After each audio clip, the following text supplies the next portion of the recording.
Закон о физической культуре и спорте Республики Абхазия – новый базовый отраслевой закон, направленный на государственное регулирование и создание законодательной базы в области физической культуры и спорта. Закон гарантирует всем гражданам право заниматься спортом и физкультурой независимо от состояния здоровья, закрепляет единую для всех систему прав и норм, запрещает дискриминировать граждан во время соревнований и при подведении итогов, предоставляет право регулирования сферы физкультуры и спорта государству и местным властям, а также спортивным федерациям. Как разрабатывался законопроект, что хотели в нем отразить депутаты и почему они считают принятие законопроекта важным для республики, узнаем в стенах парламента. Готовится законопроект о спорте.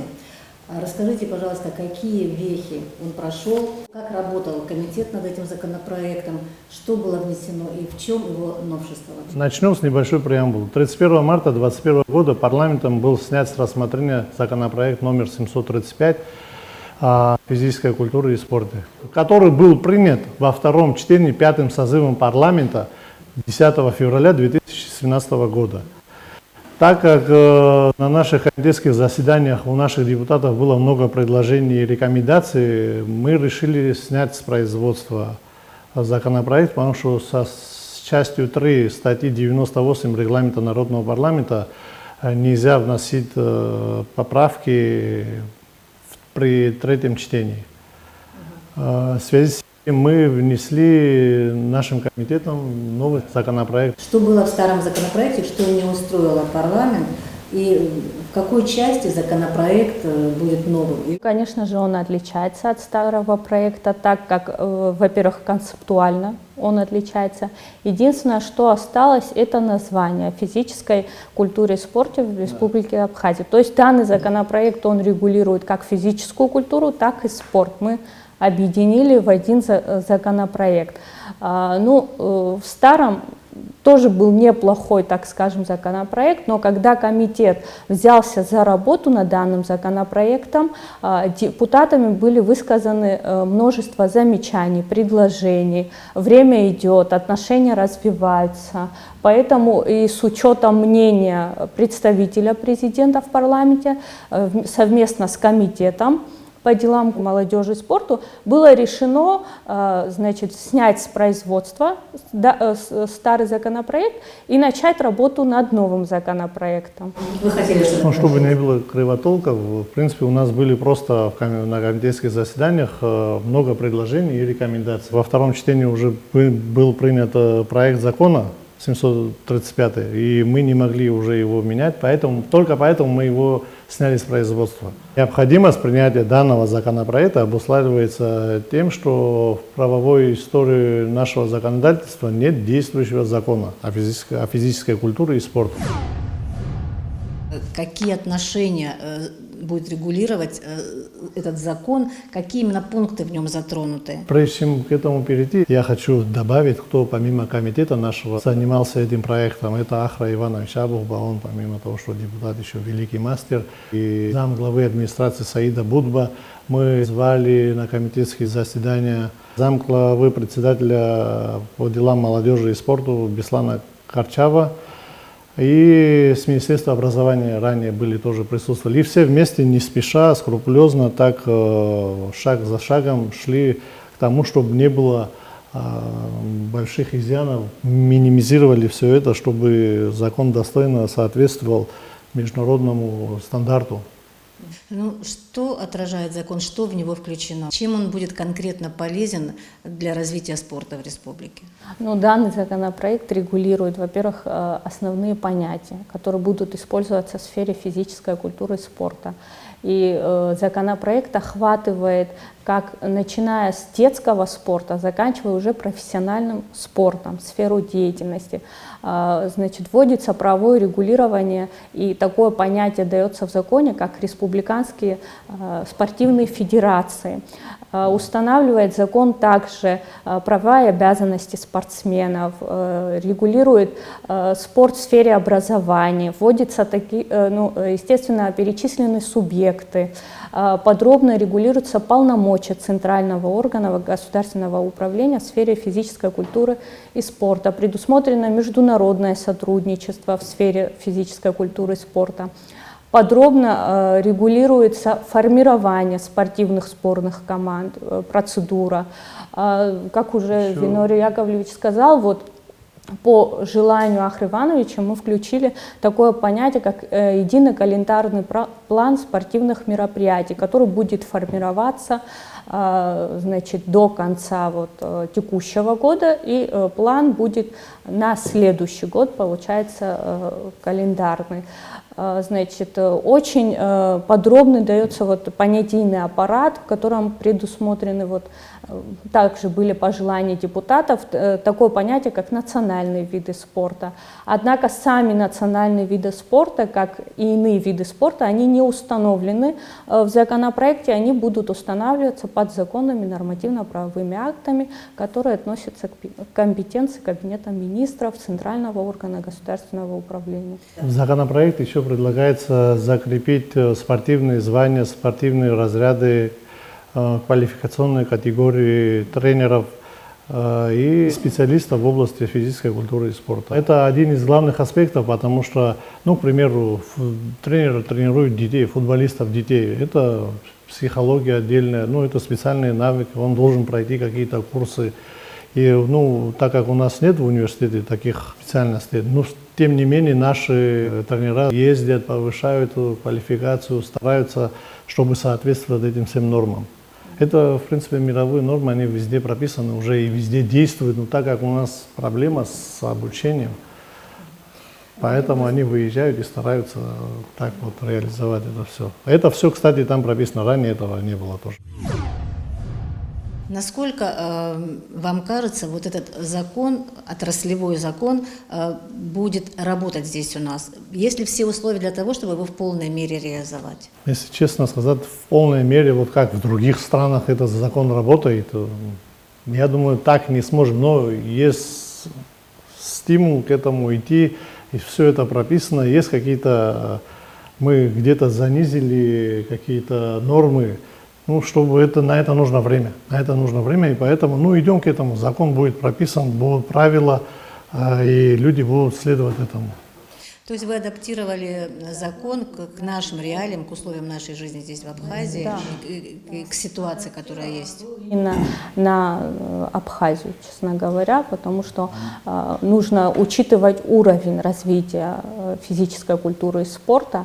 И, естественно, когда закон будет принят, вступит в силу, я думаю, что будут вноситься изменения в зависимости от того, что будет востребовано данной отраслью, так как она постоянно развивается. Мы рассматривали и казахстанский вариант, и российский, и молдавский, и еще других стран. Ну, в принципе, более приемлем для нас, я думаю, российский законопроект был, и мы его вот адаптировали под наши условия. Представители Госкомитета, которые участвовали в разработке, как они вот к этому варианту сейчас относятся? Они вносили свои поправки, и Беслан Карчава, он был у нас на комитетских заседаниях. В принципе, плодотворная работа была. Все идем к одной цели, лишь бы это принесло пользу нашему поколению, нашим детям, и правила были все расписаны, как во всех странах, уже давно. Поэтому это уж будет на рассмотрение в первом чтении. Потом еще будут комитетские заседания, где будут предлагать с комитета по делам молодежи и спорту свои какие-то новшества, изменения. Основная работа в данному базовому законопроекту будет вестись ко второму чтению, так как у нас есть субъекты права законодательной инициативы, которые будут вносить свои поправки, и комитет будет рассматривать. Те поправки, которые пройдут комитетское заседание, они будут вынесены на сессию. После принятия во втором чтении будем готовить уже к принятию в третьем. На какие сроки все это рассчитано? Мы еще проведем одно комитетское заседание, согласуем со всеми. В июне месяце инициируем для рассмотрения в Народное собрание в первом чтении. Закон, прежде всего, для урегулирования прав спортсменов и их обязанностей. Соответственно, воспитание спортсмена будет проходить в правильном русле по закону. Даже если будут какие-то противоречия, уже в законе все прописано, как должно быть. То есть им будет легко. И этим же и федерациям, и поездки сборных команд. Ну, все это прописано там, я думаю, будет Легко. В принципе, это будет все легко, и это регулируется законом. Потому что это самое главное, я думаю, особенно когда занимаются с детьми. Итак, закон о спорте юридически закрепляет структуру и деятельность физкультурно-оздоровительных организаций в республике, определяет субъектов спортивной деятельности и закрепляет принципы государственного регулирования в этой сфере. Также закон содействует развитию спорта среди людей разного возраста и пропаганде здорового образа жизни. Какие вопросы регулирует закон о спорте и как он может помочь людям, непосредственно задействованных в этой сфере, узнаем у наших экспертов. В парламенте идет рассмотрение закона, разработка закона о спорте.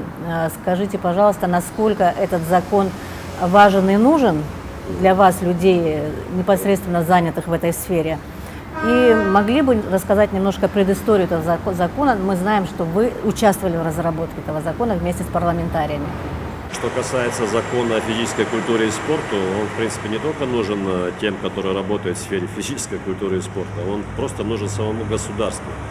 Ну так, мы все прекрасно понимаем, что мы строим свое суверенное государство, поэтому основы правовые и организационные, они должны быть утверждены и, в принципе, должно устанавливаться парламентом, законодательным органом Абхазии. Конечно же, этот закон нужен. В принципе, различные проекты о физической культуре и спорту, да, подаются, наверное, в парламент уже, боюсь ошибиться, но более 15 лет, наверное. То есть, начиная где-то с начала 2000-х годов. Но получалось так, что в то время, как говорится, не доходило до принятия закона, то те пункты, которые, и те статьи, которые мы вносили в проекты, да, начиналось обсуждение. Может быть, что-то еще мешало, но так или иначе, я так думаю, что экономическая составляющая на то время нашей страны тоже не давала возможность в какой-то степени довести этот процесс до логического конца. Но я так думаю, что обязательно нужно закон принимать. Я думаю, что это будет основа всех моментов, которые должны развиваться в сфере физической культуры и спорта в Абхазии. А там очень много уже направлений, это и основные понятия, и регламентирующие моменты между субъектами спортивными, между, скажем, вообще местными органами, органы, которые работают, скажем, в районах и городах с центральным органом, какие компетенции имеет центральный орган, какие компетенции имеет правительство Абхазии, и так далее, и так далее. Можно спросить, а как же вообще спорт развивался, на основе каких, скажем, нормативных документов? Госкомитета с 1994 года, понятное дело, что есть положение о Государственном комитете. Естественно, там есть определенные пункты, есть главы. И вот согласно этому положению о Государственном комитете по спорту или же о Государственном комитете по делам молодежи и спорту, данная организация, центральный орган в этой сфере, свою деятельность, в принципе, проводит по настоящее время. Что именно, вы полагаете, необходимо включить в этот закон? Какие еще пункты нужны? Проект этого закона, в принципе, мы его изучили, мы его, можно сказать, по полочкам разложили. Там очень много таких пунктов, статей, которые необходимы, можно сказать, нашему государству, нашим спортсменам, тренерам, всем работникам спорта. Но там есть много нюансов, которые надо доработать. Но самое главное, мы надеемся, что до конца этого года, я думаю, мы усердно займемся этим законопроектом и, думаю, доработаем. И надеюсь, что парламент примет этот закон уже в окончательном чтении. Мы должны сделать так, чтобы наш спорт начал развиваться в законном русле. Вот Шлатович сказал, эти годы на основании положения о Госкомитете работали, или там на основании наших внутренних приказов, можно сказать. Мы уже проработали нормативно-правовые регламентирующие документы для спортсменов, для судей, для тренеров. И самое главное, чтобы оно соответствовало нашему законодательству. Оно должно соответствовать, на основании этого закона должно быть проработано. Поэтому пока закона не будет, мы его в тираж не хотим пускать, и он будет неправомочный. Какие категории сейчас в Абхазии у спортсменов и у тренеров? В основном мы ссылались на то, что в России какие категории и в советское время какие были категории. С учетом наших реалий мы чуть-чуть, можно сказать, изменили там некоторые категории. Некоторые категории мы вообще не включили в нашу классификацию, потому что у нас не такие масштабы, там, как в России или было в советское время. Здесь закон нам нужен для того, чтобы он соответствовал нашим нормативам, а наши нормативы соответствовали закону о спорте. Тогда уже не будет никаких вопросов, мы будем основываться на законе о спорте, на внутренних нормативах и развивать уже наших специалистов в области спорта, специалистов тренерской деятельности, судейского электората, корпуса, судейского корпуса и, самое главное, наверное, наших спортсменов. Мы все прекрасно понимаем, что спорт тоже бывает массовый спорт, есть спорт, скажем, высших достижений, но это тоже различные такие моменты. У нас есть школьный спорт, у нас есть студенческий спорт, по идее, должен быть, да, в разных направлениях по-разному ситуация на сегодняшний день. Но так или иначе, все, скажем, государственные структуры должны, в принципе, понимать, да, что надо развивать физическую культуру, физическое воспитание и, конечно же, спорт, начиная с юных лет. У нас, конечно, другие масштабы, это понятное дело, у нас население тоже не такое уж большое, но около 260 тысяч. Естественно, определенная часть – это дети, юноши, молодежь, и, конечно же, взрослое население. Но если уже вообще разбивать по полочкам, да, эти моменты, у нас в основном-то развивается юношеский, детский, юношеский и в какой-то степени молодежный спорт. Что касается взрослого спорта, у нас сейчас, на самом деле, серьезные проблемы. Это и финансирование должно быть, и вообще спортивные клубы должны быть, серьезные спортивные федерации должны быть наши по видам спорта. Там тоже есть над чем работать, но без умных людей, скажем так, да, без образованных в этом направлении, в этой сфере, и без достаточной финансовой составляющей, конечно, это сложно развивать. Но что касается категории, если возвращаться к этому, конечно же, мы здесь должны четко это постараться ввести. На самом деле нужно следовать этому нормативному документу. Раньше получалось немножко иначе, да, если мы просто смотрели, сколько лет человек работает тренером, какие у него успехи. Да, конечно же, согласно опять-таки положению в Госкомитете, мы разрабатывали небольшие нормативы, да, чаще всего тоже на 5 лет, и согласно этому мы присваивали вот эти квалификационные категории как тренерам, также и судьям по разным видам спорта. И, безусловно, есть же такое понятие для спортсменов — разряды и звания. Это определенный стимул для того, чтобы мальчишка или девчонка занимались спортом. Да, и согласно этому, безусловно, у нас есть разряды юношеские, есть взрослые разряды, есть разряд кандидат мастера спорта, спортивное звание мастер спорта. Сейчас мы еще и разработали мастер спорта международного класса Республики Абхазия. Есть еще почетные звания. В принципе, все эти моменты, которые сейчас мы перечисляем, они, в общем-то, необходимо, чтобы они были в законе. Другое дело, потом расшифровку, это уже отдельные нормативные документы, согласно, как говорится, основываясь на том законе, который будет принят. А бывают ли ситуации, когда отсутствие такого основного закона все-таки мешают в каком-то деле, связанном со спортом, не знаю, в соревнованиях, возможно, в подготовке, квалификации, присуждении какой-то категории, да, спортсмена? Бывало такое? И бывает ли? Исходя из своего опыта скажу, да, понятно, что многое тоже мы, наверное, еще по сей день не знаем, всему надо учиться понемножку, но по большому плану проведение спортивных мероприятий это не мешало. Выступлению, скажем, наших команд, сборных, скажем, за пределами нашей страны, оно тоже, в общем-то, не мешало, потому что мы, к сожалению, в мировом сообществе не особо-то признанная страна, поэтому мы выставлять свою сборную команду Абхазии по многим видам спорта, в особенности это олимпийские виды спорта, мы не в состоянии, по сей день не в состоянии. Но с другой стороны, есть определенные виды спорта, скажем, не олимпийские, где нам удавалось выходить на международную арену со своим национальным флагом и со своей национальной сборной. Здесь мы, конечно же, старались использовать данную нишу, скажем так, где удавалось выставлять и сборных по домино, скажем, по бильярду, по некоторым направлениям восточных единоборств, да, где участвуем в Кубках мира, там, в Кубках Европы. Такие шансы, в принципе, они были и остаются по сей день.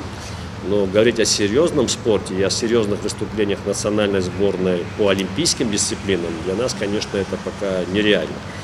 Но когда будет закон, я так думаю, что это прежде всего будет легче нашим спортсменам защищать свои права. Да. То бишь у спортсмена тоже должна быть какая-то защита. Для чего он занимается спортом, что это ему может принести в жизни. Мы сейчас же не говорим о том, что спорт высших достижений, он достаточно непростой вид. То есть там бывают травмы, там бывают такие травмы, что порой человеку потом приходится многие годы лечиться. А где же, скажем, это отношение государства к такому же спортсмену нашему, абхазскому? То бишь здесь и медицинское обеспечение обязательно должно быть. А вот как раз таки законы должны регулировать, какое медицинское обеспечение должно быть, где этого спортсмена можно лечить и где находить средства на его лечение. То есть такие моменты, безусловно. Вы будете стараться, чтобы вот эти пункты были включены в этот закон? Там очень много пунктов, которые надо еще доработать. Сама структура закона очень понятная, очень, как сказать, мне импонирует, что все четко прописано и понятно. Единственное, что вот дорабатывать медицинское обслуживание само собой. Есть еще второй момент. Наши спортсмены, детишки, государство в них вкладывает средства, да, определенные, до определенного возраста они занимаются видом спорта на территории Абхазии. Потом, так как у нас нет выхода на международную арену, это имеется в виду чемпионаты мира, Европы, первенство мира под абхазским флагом, они уже начинают искать ходы через Российскую Федерацию, в основном через другие страны. Да. Но опять вот этот механизм перехода с одной страны на другую, это решается на уровне тренера и родителя. Государство никак не может регулировать. Если мы в законе это пропишем, что как вот наши отправляют по лимиту на учебу в Россию, и потом обязывают их отработать по приезду 2-3 года в Абхазии, скажем. Вот это тоже надо будет как-то продумать, проработать, в законе прописать, что права, помимо того, что у спортсмена, права и должны быть у работодателя, можно конечно. Сказать. Ну, конечно. Вот это, там очень много нюансов, поэтому, я думаю, так долго и не принимался этот закон, что все это предусмотреть очень сложно. Непросто, да. Да, и непросто. Кстати, вот этот вопрос именно, да, дети здесь растут, у них, допустим, природные данные замечательные, тренируются дети усердно, достигают какого-то возраста, да, и потом, что им дальше делать, вот чем Госкомитет может им помочь, и наличие вот этого закона тоже. Скажем, если наш спортсмен достигает определенного уровня, скажем, мастер спорта Абхазии, да, это уже определенный уровень по нашим нормативам. Но есть еще и мастер спорта иного государства, это типа России, там, других стран. Да.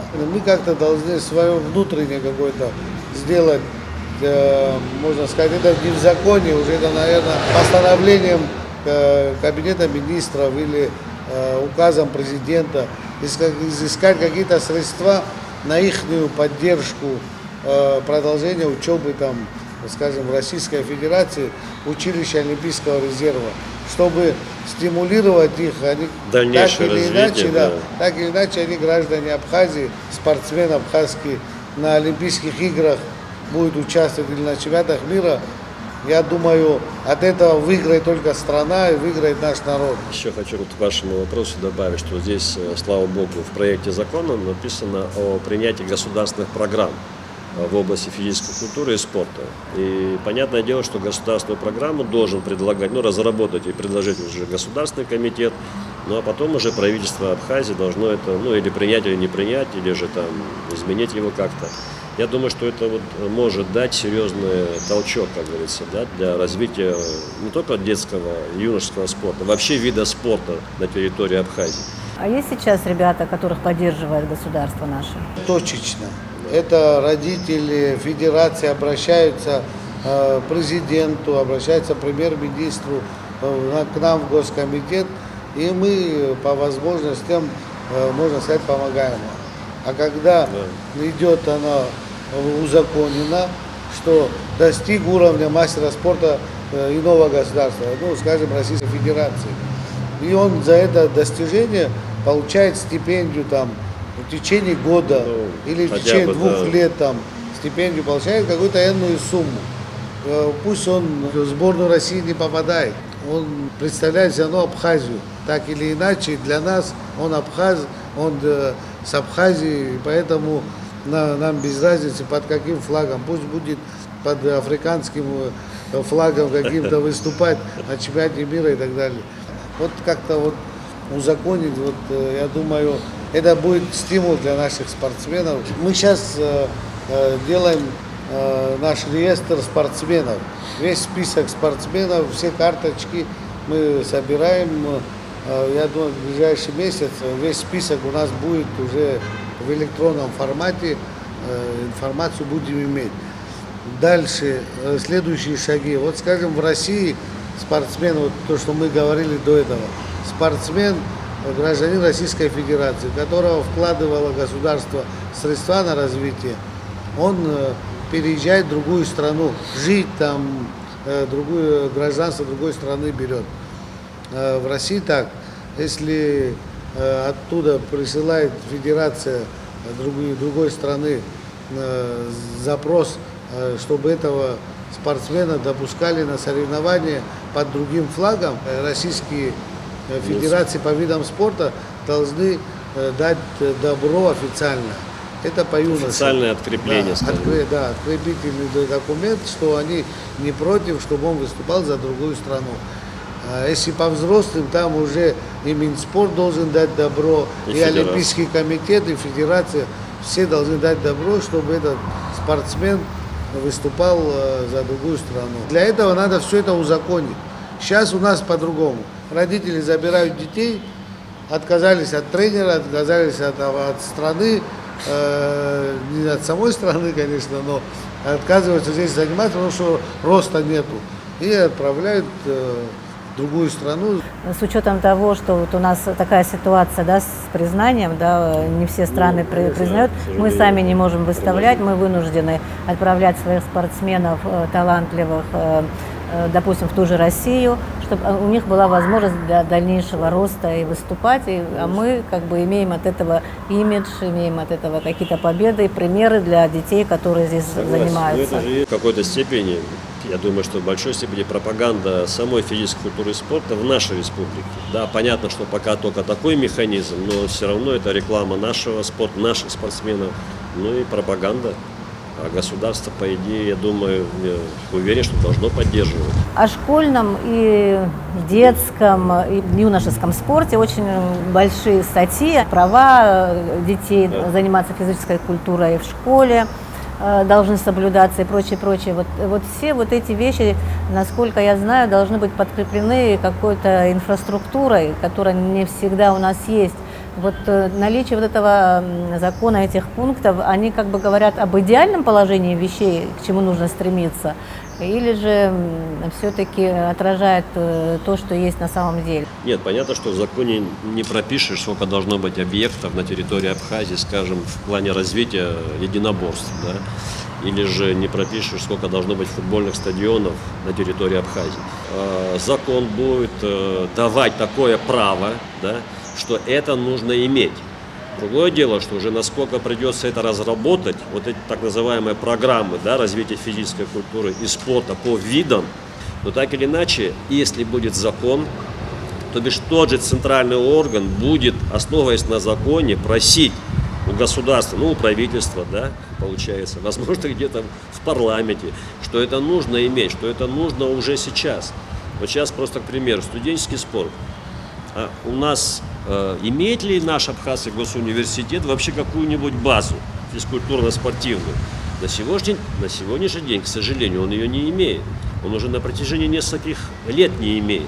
А как же в Абхазском госуниверситете, по-моему, более 3000 студентов. Они должны иметь спортивный зал. Конечно, там же кафедра-то есть. А другие факультеты не должны, там студенты других факультетов, они не должны заниматься массовой физкультурой или оздоровительной хотя бы? Конечно же должны. То есть государство должно понимать, я надеюсь, оно понимает, просто пока, наверное, не в состоянии, но нужно же это всегда проталкивать. Поэтому мы не сможем развивать студенческий спорт, мы не сможем развивать взрослый спорт, если не будет необходимой инфраструктуры. Это один момент, а потом эта инфраструктура должна обладать еще оборудованием и спортивным инвентарем. Без этого тоже нереально. Это тоже там написано, что есть такие моменты, без которого спорт ты не сможешь развивать просто. Это помимо кадров. Вот система поощрения тренеров, допустим, да и тех же спортсменов. Сейчас у нас профессионального спорта, может быть, и нету. Какова сейчас? Поощрения как такового у нас сейчас нету, оно не прописано. У нас тренерские категории сейчас, что мы разработали, в принципе, оно до этого было, эти категории, они функционировали. Но не имеет разницы тренер какой категории, они получают по большому счету одну и ту же зарплату. Хотя в России, скажем, почему стремятся повысить свою квалификацию? Потом должны подтверждать эту квалификацию. Если получил там первую квалификацию тренерскую, он должен подтвердить ее, чтобы его опять во вторую не спустили. Если подтверждает, он получает уже зарплату.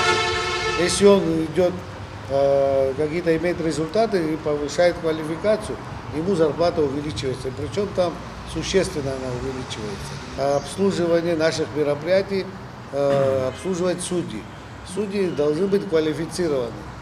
К нам приходят проверяющие органы, которые делают замечания, где подтверждение, что данные люди, которые судили мероприятия, имеют какую-то квалификацию. Судейская категория должна также, какие-то нормы должны быть.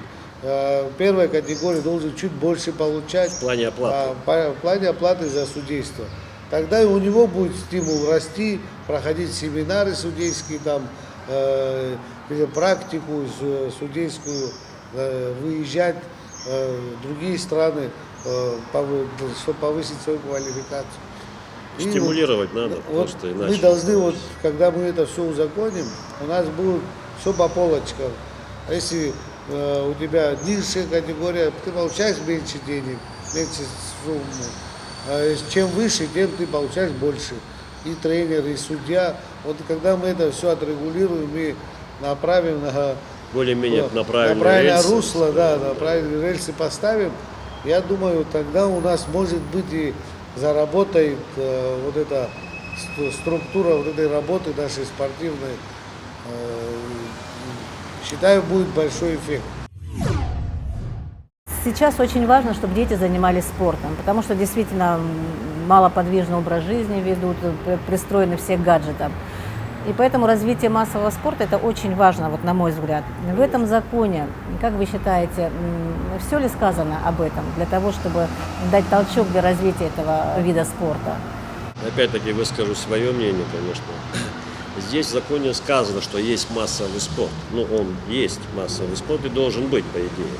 Но каким он может стать и как механизм этот создать, здесь, естественно, в законе особо ничего не сказано. Я думаю, что, возможно, и не будет сказано. Здесь уже нужны другие программы, другие нормативные документы под этот закон, да, и другие программы разработать, которые бы приняло бы правительство нашей страны. И только тогда мы уже будем знать, какой же он должен быть массовый спорт. И, например, вот в 2021 году, каким он может стать в 2022 году и так далее по нарастающей. То есть эта программа, ну, даже, может быть, на 5, а может быть, даже не на 5, а на 7-10 лет нужно разработать. На сегодняшний день у нас вообще массовым спортом сколько детей занимается? Ну, вообще людей сколько занимается? Мы особо конкретную цифру сказать не можем. Мы можем сказать, сколько у нас секций, да, скажем, в Абхазии по различным видам спорта есть. Мы можем сказать, сколько в этих секциях, ну, более-менее детишек приходит, уходит и так далее. Но с другой стороны, массовый спорт – это же не только детско-спортивные школы. Это вообще просто физкультурные какие-то организации, какие-то спортивные клубы. А они тоже имеют право на жизнь. И если они могут развиваться, если у них есть там специалисты, если они как-то могут за счет чего-то финансироваться, они тоже это могут развивать. Но я считаю, что массовое занятие физической культурой и спортом, вообще ведение здорового образа жизни и потом уже спорта, ну, это должно быть основой для нашей страны, я думаю, что и вообще для многих государств. Вы сами сказали, что сейчас, да, ну, компьютеры дети любят, они стараются постоянно быть информационно подготовленные, ну, хотят дети развиваться в этом направлении. Но они не должны забывать, что развиваться и в плане поддержки своего физического состояния тоже необходимо. Но дети могут это не всегда понимать, они же дети. Это должны быть взрослые, которые будут это знать, как преподнести, как его заинтересовать, этого ребенка, как его увлечь и как правильно это сделать. Этот человек должен знать, как работать с детьми. Если он будет работать не так, он может здоровье этого ребенка, ну, покалечить, скажем. Поэтому здесь много моментов. Здесь, кстати, закон тоже в какой-то степени говорит о том, что нужно специалисты нужны, которые разбираются в этом. Их надо учить и так далее. Как отражены в законе финансовые вопросы спонсорства в спорте? Финансовая составляющая здесь очень мало сказано, там пару фраз. И это, наверное, самая большая наша проблема. Очень много вопросов возникают, так как есть меценаты, есть компании, юридические лица, физические лица, которые хотят, скажем, помочь спорту. Ну, какие-то льготы, как в Российской Федерации, в других странах, на ту сумму, которая помогает развитию там, детского, юношеского спорта или развитию спорта, эта сумма не облагается налогом. Такие тоже есть в некоторых странах моменты. Если мы это не будем прописывать, у нас нету никаких рекламодателей, нету букмекерских контор, как в других странах, которые, можно сказать, спонсируют вообще развитие спорта. У нас таких возможностей нету, таких рекламных кампаний нету, там 2-3 компании, которые помогают, можно сказать, за счет того, что они рекламируют свою компанию. Вот в общем глобальном у нас такого нету, поэтому сугубо мое личное мнение, мы должны, может быть, сделать какое-то послабление в налоговом законодательстве будет, или какие-то льготы тем людям, тем компаниям, которые помогают развитию спорта. Льготы в том плане, что хотя бы на ту сумму, которую они помогают развитию спорта, чтобы вот эта сумма не облагалась налогом. Стимулировать тех же спонсоров, которые хотят помогать, пусть он поможет, чем больше поможет, тем больше у нас инвентаря купим и больше детишек привлечем к занятиям спортом. Ну или же поможем финансово нашим одаренным спортсменам. Бывает же такое тоже. Вот да. Нам, скажем, ну, у нас, слава богу, есть несколько организаций в Абхазии, которые на протяжении многих лет, если уж честно, да, стараются помочь. И Вино-воды Абхазии тоже не раз помогали, Аквафон не раз помогал, Амобайл, в общем-то, тоже, и Премиум бывало, Пивзавод. Но, с другой стороны, нам хочется, как говорится, чтобы они больше могли это помогать. И вот исходя из этого, чтобы у них как-то вот какие-то льготы, если это возможно, были бы. И иначе, ну как, Мы же хотим, чтобы у нас были хорошие спортсмены тоже. Да, а им надо на самом деле помогать только за счет родителей и за счет тех бюджетных денег, которые как бы, да, финансируются наша физическая культура и спорт, ну, просто не хватает. Мы сейчас говорили о том, что здоровый образ жизни, занятия спортом очень важны. Не менее важно поддерживать физическую форму и правильным питанием. Каким-то образом, как вы считаете, должно быть это отражено в законе? Или какие-то, может быть, другие подзаконные акты должны быть выработаны, которые касаются именно здорового питания? Питание спортсменов – это очень сложное направление. Почему для нас сложное? Потому что специалистов у нас нету именно по спортивному питанию. Это там в той же России там работают чуть ли не институты над этим, над спортивным питанием. В виде примера могу сказать, приезжали к нам сборная России, юношеская сборная России по настольному теннису. И я визуально наблюдал, их там 40 человек было, и у них с ними приехал специалист по питанию, хотя здесь были наши повара, кто их обслуживал, но у них все было рассчитано по витаминам, по калориям, там, по большому счету, сегодня мы пришли к тому, что этот вопрос актуальный становится.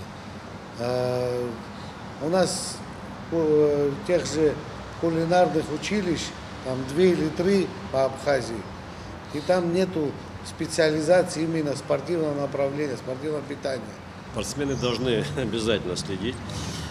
Следить должен и тренер, по большому счету. Но если нет, конечно, специалиста по питанию, безусловно, тренер должен знать, сколько раз этот спортсмен, занимающийся у него в этой группе или в этой секции, должен питаться. Спортсмен, который систематически занимается спортом, он, конечно же, должен кушать, и он должен правильно кушать, и в необходимом количестве. Это однозначно. В законе о питании я сейчас не помню, есть ли там такой пункт, но если его нет, да, я думаю, что мы должны обязательно его постараться вместе с депутатами внести. Другое дело, уже нормативы питания, скажем, да, спортсменов в таком возрасте, они могут быть одни, в другом возрасте другие. А есть еще и зависит от вида спорта. Конечно. Ну, потому что это нагрузки, это в зависимости, какое направление этого вида, да, ну, какой вид спорта. Исходя из этого, исходя из возрастных еще каких-то моментов, питание, оно может разниться. Страховая система, она не функционирует так, как хотелось бы. Какие-то частные фирмы функционировали несколько лет назад, я помню. Но вот общее страхование такого нету.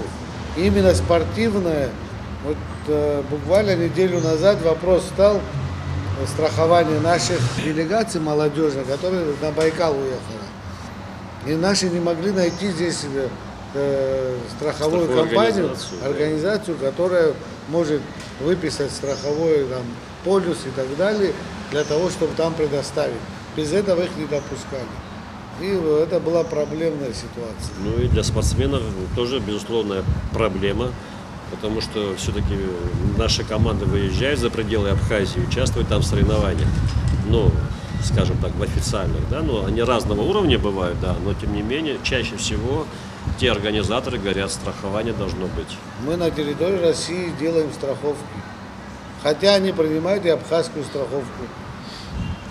Главное, чтобы был документ, подтверждающий, что человек застрахован на всякие там форс-мажоры.